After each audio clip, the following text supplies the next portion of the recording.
Daily. Taste the Daily.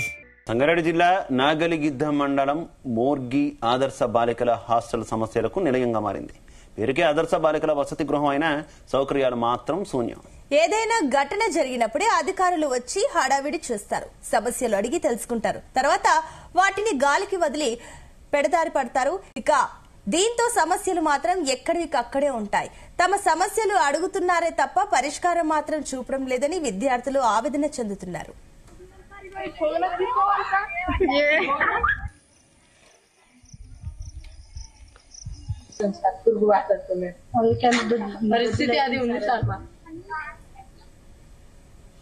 ఇక ఆదర్శ బాలికల హాస్టల్లో విద్యార్థినులు కనీస సౌకర్యాలు లేక అవస్థలు పడుతున్నారు.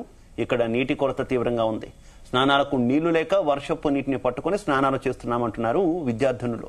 తమ పరిస్థితిని చెప్పుకుందామంటే హాస్టల్కు కనీసం కేర్ టేకర్ లేరంటున్నారు.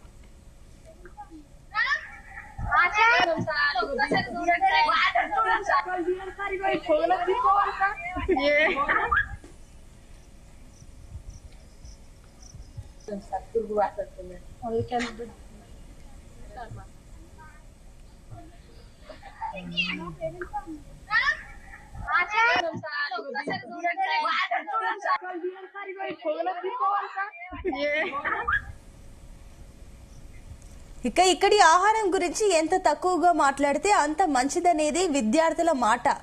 మెను మాత్రం చాలా ఎక్కువగా ఉంటుందని, కానీ ప్లేట్లో చూస్తే 1-2 ఐటమ్స్ మాత్రమే ఉంటాయంటున్నారు. ఎప్పుడు మెను ప్రకారం భోజనం తినలేదంటున్నారు.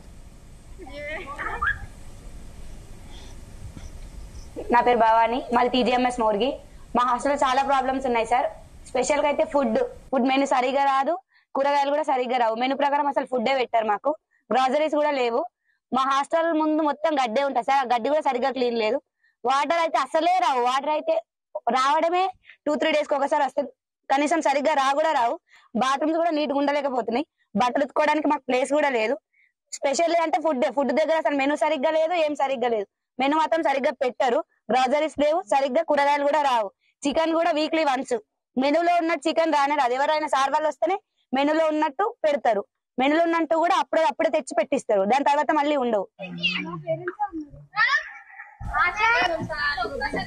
ఈ మధ్య కురుస్తున్న వానలతో హాస్టల్ ఆవరణలో పెద్ద ఎత్తున గడ్డి పెరిగిపోయింది. ఆవరణలో పాములు తిరుగుతున్నాయి. దీంతో విద్యార్థులు ఆందోళన చెందుతున్నారు. హాస్టల్ గది నుంచి బయటకు వెళ్లాలంటేనే భయపడాల్సిన పరిస్థితి దాపరించిందంటున్నారు. ప్రభుత్వ ఆదర్శ పాఠశాల అంటే ఏదో ఊహించుకుని వచ్చామని, కానీ ఇక్కడ పరిస్థితి అందుకు భిన్నంగా ఉంటుందంటున్నారు విద్యార్థినులు. కనీస సౌకర్యాలు లేకపోతే చదువుకునేది ఎలా అని ప్రశ్నిస్తున్నారు. నమస్కారం. ఇక్కడ అనేది మేము 8వ తరగతి నుంచి 12వ తరగతి వరకు చదువుకుంటున్నాం. ఇక్కడ అనేది చాలా సమస్యలు ఉన్నాయి. అయినా అందరూ అధికారులు వస్తున్నారు, కాకపోతే మాకు ఎవ్వరు రెస్పాండ్ అవ్వట్లేరు. ఇక్కడ మెనూ ప్రకారం ఫుడ్ లేదు, మాకు వాషింగ్ ఏరియా లేదు, క్లాత్స్ కి గడ్డి పెరుగుతుంది, చాలా హార్మ్ఫుల్ ఎఫెక్ట్ అనేది ఉంది. ప్రతి ఒక్కరు అధికారులు రావడం పోవడం మాత్రం ఉంది, కాకపోతే మాకు వాళ్ళ నుంచి ఎలాంటి రెస్పాండ్ అనేది, ఎలాంటి హెల్ప్ అనేది మాకు అందట్లేదు. ఏదైనా కానీ అధికారులు, విలేకరులు, న్యూస్ రిపోర్టర్స్ వాళ్ళు వస్తున్నారు, సమస్య ఏందని చెప్పేసి మాట్లాడుతున్నారు, మళ్ళీ యథావిధిగా అలాగే వెళ్ళిపోతున్నారు. నెక్స్ట్ డే నుంచి కూడా మాకు అదే సమస్య ఉంది. దానికనేది ఎలాంటి రెస్పాండ్ అనేది ఎవరి నుంచి కూడా మాకు రావట్లేదు. వాటర్ లేక సండే రోజు మాత్రమే వాటర్ వచ్చినాయి. వాటర్ లేక 3 డేస్ నుంచి ఇబ్బంది పడి వర్షం వాటర్ వాష్రూమ్ కి, మాకు ఫేస్ వాష్ కి మొత్తం అవే యూజ్ చేసుకున్నాం మేము.